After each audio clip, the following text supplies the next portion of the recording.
Hoje, o estado do Espírito Santo vive uma das piores secas já registradas, e o Rio Doce talvez seja o maior símbolo dela.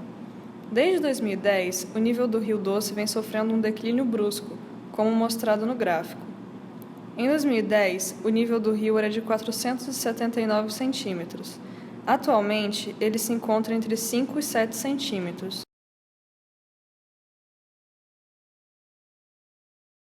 Apesar de mais importante, o Rio Doce não é o único que sofre com a estiagem. O rio Cricaré, um dos principais do norte do estado, banha 9 cidades capixabas, além de 4 mineiras, e é responsável pelo abastecimento da cidade de São Mateus.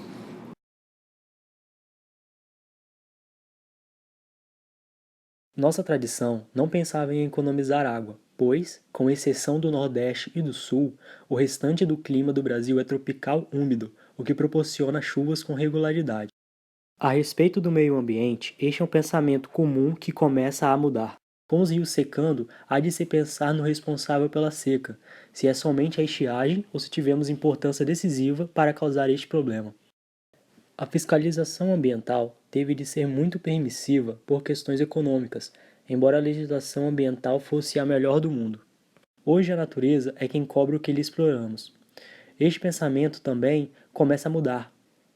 Há muitas sugestões rápidas para amenizar a seca, inicialmente atuando na redução de captação de água dos rios através da reutilização da água, tanto por parte da população quanto por parte de companhias, e na fiscalização, que poderá se tornar mais severa, a fim de evitar o desperdício de água onde muito se gasta, como irrigação. Outra possibilidade também é regar as mudas por gotejamento. Há sugestões mais severas e que podem mudar permanentemente uma região, como a transposição das bacias hidrográficas do rio Amazonas e São Francisco. Uma solução já tomada na área de energia também poderia ser tomada no setor hídrico, que seria uma certificação de acordo com o nível de consumo de água. A população já se mostra disposta a pagar um pouco mais caro neste primeiro momento, para ter uma máquina de lavar que gasta menos água que uma antiga. Todas essas soluções foram adotadas por países de fora, e como parte de nossa cultura, também poderíamos importar tais ideias.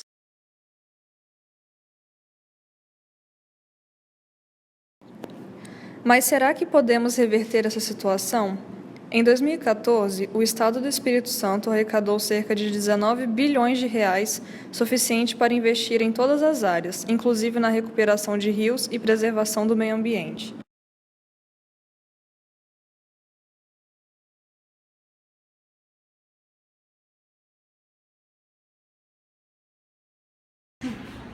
Estamos aqui com o professor Marco Bravo, comentarista da Rádio CBN, biólogo, mestre em gestão ambiental e também professor daqui, ministrando a disciplina de Ciências do Ambiente. Professor, o que você acha que pode ser feito por parte do governo, da sociedade, das ONGs, das instituições e do setor privado com relação a essa crise hídrica? Olha, a crise hídrica ela começou a partir do momento que nós desrespeitamos o Código Florestal de 1965. O Código previa a manutenção das áreas de preservação permanente, que são as matas ciliares, as nascentes. Então tudo isso começou com o desmatamento dessas áreas de preservação permanente, onde a gente estava infringindo a lei. Nós temos problemas aqui com pecuária, café em áreas de preservação permanente.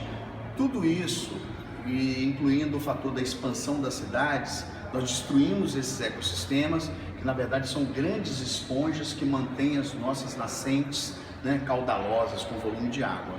Então, com a destruição desses ecossistemas, diminuiu consideravelmente o volume de água das nascentes, E tudo isso compromete a médio e longo prazo os nossos recursos hídricos dos rios, dos ribeirões, dos riachos, das lagoas, presentes aqui no Espírito Santo. O que a gente está colhendo? Nós estamos colhendo o que nós plantamos, Na verdade, até tem um amigo que fala assim, a gente está colhendo o que nós desmatamos desde então, desde a década de 60, década de 70, 90 e essa década de 10. E essa crise hídrica é fruto de tudo isso, da ação antrópica, da ação do homem sobre o meio ambiente, da ganância do homem, gerando o processo de desmatamento, E diminuiu bastante a quantidade de água e nós vamos ter que nos adaptar a viver com pouca água nesse momento, a partir de agora. Nós vamos ter que fazer campanhas de economia de água para o resto da nossa vida.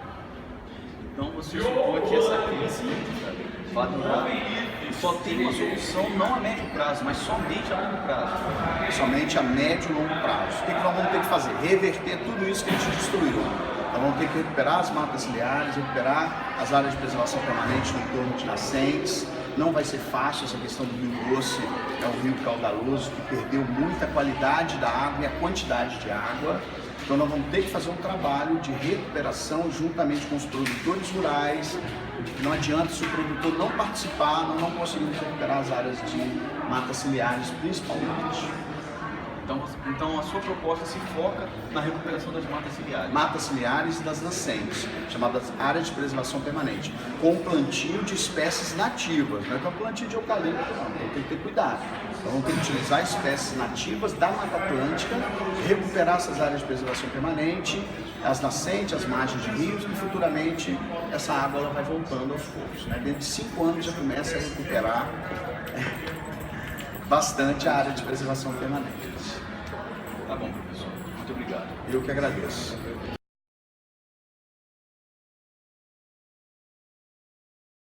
Estamos aqui com o professor Marco Vinícius. Hoje o professor é coordenador do curso de Engenharia Química e Engenharia de Petróleo. Professor, o que você acha que os 3 setores da sociedade podem fazer para amenizar essa crise?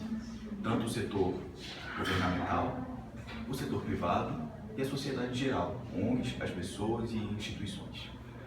Realmente, para essa crise hídrica que a gente tem, a solução realmente seria o conjunto de todos, a união de todos os segmentos, para que a gente possa, numa política de educação, com a certeza de que isso não vai ser a curto prazo, que isso é médio e longo prazo, a gente minimizar os efeitos e conseguir restituir toda essa estrutura de recursos hídricos que a gente tem afetado. Todo o ecossistema acaba sendo afetado por esse tipo de deterioração que não é de uma hora para outra, que isso vem com o passar do tempo, anos e anos de desgaste e degradação. O setor público ele tem a função de fiscalizar e de políticas públicas para que possa educar. A iniciativa privada ela tem uma função de reparar possíveis danos e que a própria industrialização e o próprio desenvolvimento seja um desenvolvimento que mantenha intacto, ou pelo menos o mínimo de abalo possível dos ecossistemas. E a sociedade civil também, com educação, com campanhas, com uma formação, principalmente dentro das famílias, para que isso possa ser trabalhado. A gente tem iniciativas onde o resgate das nascentes, o reflorestamento das matas ciliares, as encostas, isso aí realmente faz sentido e a médio e longo prazo traz soluções significativas. Mas então, ao seu ver, não é possível amenizar esse problema a curto prazo? Não, isso para curto prazo não dá. Até porque o que o Espírito Santo está passando agora não é uma seca, é uma estiagem. Então, à medida que nossos rios estão assoreados, eles ficam mais rasos. Se eles estão rasos, eles enchem mais rápido com qualquer chuva mais forte e eles secam mais rápido com qualquer período mais longo de estiagem. Então isso realmente vai passar por um processo até muitas vezes de dragagem de rio para que você possa tentar voltar aos poucos à estrutura normal.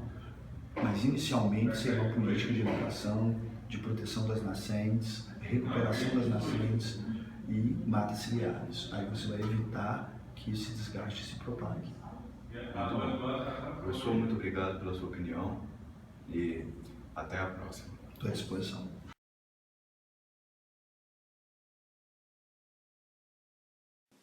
Podemos ver que não há solução a curto prazo, que é necessária uma ação conjunta, uma mudança de cultura para que esse problema não se agrave. Hoje, sofremos as consequências dos atos irresponsáveis. Precisamos de uma transformação de hábitos para que possamos um dia reverter os estragos que causamos.